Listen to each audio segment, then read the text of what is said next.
Alright guys, welcome to another movie review here on the Fog Entertainment. Unfortunately, I think the budget of this movie was smaller than my bank balance, which is kind of shit, but we're going to run with it, guys. We're going to review it anyway. I've watched it. Was it the worst movie I've ever seen? No. I've seen some reviews say it's a 1. I've seen some reviews say it's a 10. Honestly, it's nowhere near either of those ratings, to be fair, but we will review it and we will give our own rating because that's what we do here on Fog Entertainment. By the way, half asleep, so if I don't make much sense, then apologies up front. But yeah, I mean it's either make this video half asleep or just go back to bed, and I'm going to make it half asleep. So here we go. We kick off. The movie is I believe it's like a French Belgian movie, and it focuses on a guy called Danny. He is recently just been released from prison. We see him having a talk with his parole officer. We see him having a tag on his leg. Apparently he can no longer leave his place of residence after 7 p.m. or he'll be back inside. So then he turns up at a motel, and it's owned by this single mother whose name is honestly fucking going past my head at the moment. So we'll just have to call it the single mother. He appears to have enough money for 1 month's rent, so he pays her up front. She says to him, there's always jobs and stuff going around if you need to earn extra money and blah blah blah. He doesn't really reply to that. Goes to get his room. Over the next few days, you can see him sitting, eating his breakfast. He's smoking and stuff. I guess he has some bad habits. And the single mother's teenage daughter, Clara, seems to be trying to get stuff off him. No one seems to pay attention to her. She kind of seems lost in this movie. It's she doesn't have any friends or something. I don't know. She has no friends or anyone has time for her. Her mum works all the time, I guess. So maybe she feels lonely. She tries to steal or borrow or ask for a cigarette off Danny. He says no. Then shit happens. There's a leak or something in the motel, or there's something wrong with the motel. He offers to replace it. They have a debate. He says he wants 2 months worth of rent for fixing it. She says 1 month. He agrees. They go buy the materials. On the way past to get on the way to the store to get the materials, they pass a Chinese restaurant. And on the way back, Danny says he wants to walk it, so they get the materials. He walks it, calls in, and asks for a job. I take it he gets a job here, has a nice meal, starts working on repairing the motel. The next day, he's going. I guess he's going to the Chinese restaurant to eat. Clara wants to tag along, says she's starving and she'll die if she doesn't get any food. Which, I mean, maybe she is starving to an extent, but the whole fucking dying thing's a bit of an exaggeration. Anyway, he takes her with him. They have a meal. She steals a swig of his beer. They get back. The mother wants to talk to him. I guess she doesn't think it was appropriate that he took her daughter for food. He says, "Don't worry. I'm not into little girls. I'm into women my own age." And then she says, "No, we have a problem because I don't want to owe you anything." And he's like, "You don't owe me anything." But she feels like he does owe her. So I'm assuming she makes him a meal. I don't know, the kind of cuts here to the next scene. I'm assuming she makes Danny a meal because he took her daughter out for food. That's what it looks like what happens. And meanwhile, during this, it looks like Clara, the daughter, is kind of getting up to no good. Looks like she's getting into a bad crowd or some fucking weird guy that keeps coming in the car offering her drugs. He wants sexual favours for the drugs, but she keeps saying no or whatever. Then Danny goes to work. He gets a job as a dishwasher in this Chinese restaurant. The machines are broke. He has to wash all the dishes by hand. But he fixes everything. He tries to fix the machines. He gets his workplace in order. He he wears his correct uniform. He cleans properly and all that stuff. And the guy looks well disciplined. Whatever, all that stuff. So he's got a job, Chinese restaurant, and then one night, back at the motel, I believe it's in the motel, Clara gets into the car with this drug dealer, he offers her drugs. Don't know if it's a rape drug or not, but then she like falls back into the seat. The kind of seat just like reclines back, and then it's like assumed that he rapes her or whatever. Then I guess she runs back to the hotel, and he's like kind of chasing her, or like clothes are ripped and all this stuff. And Danny hears the screams, so he runs at the hotel. Chases the guy off. The guy actually has a gun and points in his face, but for some reason he doesn't pull the trigger. I don't know if he pulled the trigger, to be fair, and the bullet got locked, or whether he just didn't want to shoot him. So the guy eventually jumps in his car, runs off.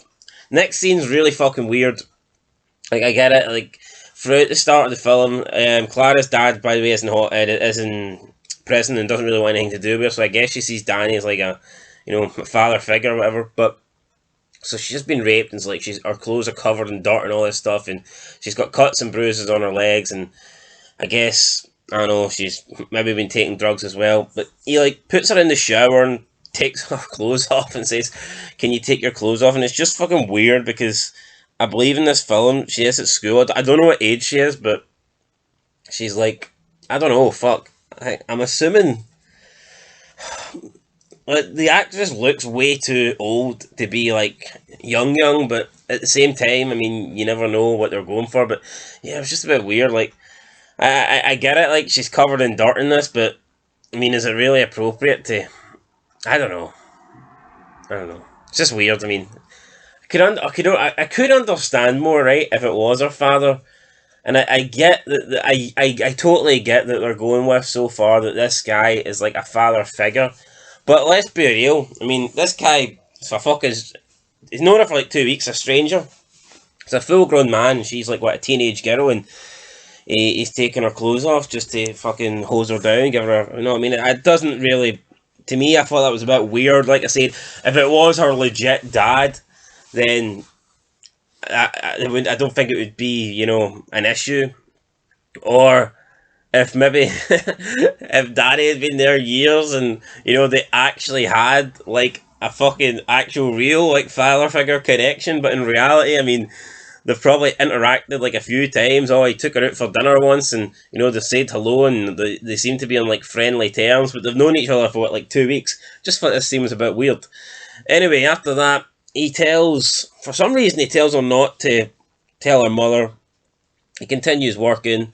He's in the Chinese restaurant working, and the guy that raped Clara comes in one day to eat food. He spots him, waits till the guy goes out into his car. Guy goes out into his car, and the next minute Danny just ambushes him and brutally beats him up. When I say beats him up, fucking kills him.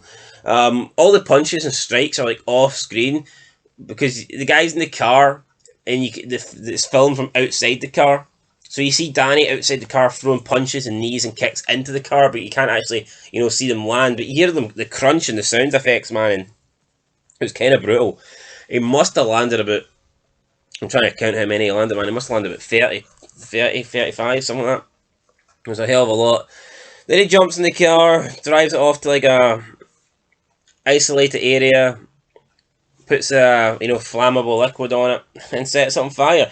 At this stage, we see like a big block of like cocaine or drugs or whatever the fuck this was, and also that goes up on fire as well. Danny then makes the escape. He thinks everything's okay, but some homeless guy was in the bushes. He seen him, so I guess he's fucked. Then he goes back to the motel. I guess Clara's been acting weird lately. The mother-in-law asks Danny if there's anything wrong. He says no. She goes back and asks him a couple of days later. He admits to like the rape or whatever. She's furious, strikes out at him, saying, "How can you tell her not to tell me all this, blah blah blah." Eventually calms her down. He admits to the murder of this guy because the police were at the motel, I guess, looking for clues since it happened nearby. And then he's at work. 2 guys that were associated with the dude he just killed come and say, "Look, you made that guy you burned had a shitload of fucking drug money on him, and now you us." And they go. One of the guys punches Danny, but then he beats the 2 of them up. They both leave. He tells them not to come back. Then Clara comes round, has a test for like, I don't know, a test for STD or something. Not too sure. It's negative, all good news. Back to the hotel that night. They're walking back. Next minute, guns are shot at them. It's the 2 guys that came to his restaurant looking for him to replace the money from the burnt drugs or whatever it was. Danny ends up shooting one of them, killing him, gets in a fight with the other one, like fucking sticks his thumbs in his eyes, bites his nose off. And then Clara comes and tells him to stop just before he shoots him. So I thought this was weird. It's like he's basically doing this for you, you know. The guy's like avenging your rape. Now you tell him to stop. There's police sirens. Danny runs off into the night. I'm probably not doing this fucking review any justice, man, but I'm trying my best here. I'm absolutely shattered. Running on about 5 hours sleep, and I'm tired, guys, and I legit woke up like 15 minutes ago. But here we go. Getting into the final stretch of this movie. So Danny runs off, police sirens, there's a car coming up. We think it might be police or something, and it's a single mother. She tells him to get in. He gets in, they then drive off to like the next day you see them drive off to like an isolated area. She lets him out. They have like a hug or something, and he runs off. Never to be seen again. That's it. And then the final credits air, and it ends with Clara sitting in the Chinese restaurant, sharing a meal with her dad, who had recently just got out of prison, and I guess he decided that he wanted to actually spend some time with her. Instead, he changed his mind. And that's how the film ends. Right, so there you go, guys. That is the basic rundown of what happened. And I'll tell you what, I mean, this was a very low budget. I mean, the acting wasn't great, but at the same time, the dialogues were pretty short, you know. I think they kept it simple. They probably know, look, we don't have the greatest actors here, so let's just like keep it basic and simple, and you know, just try and make a standard fucking movie here. Don't overcomplicate things. And to be fair, I mean, the movie was alright. The pace in the movie was a bit slow for how long I think the movie ran for. I think it ran for about, what, 85 minutes. And I think the pace was a bit slow. There wasn't that many action scenes.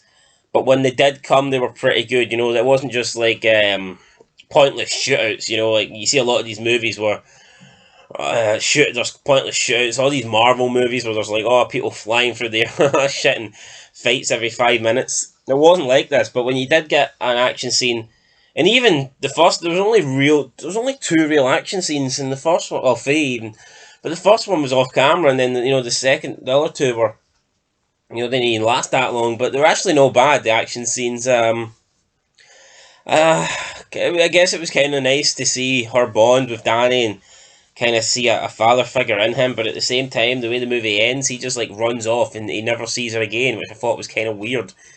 You know, it's like he's avenging her rape. She appears and tells him to stop.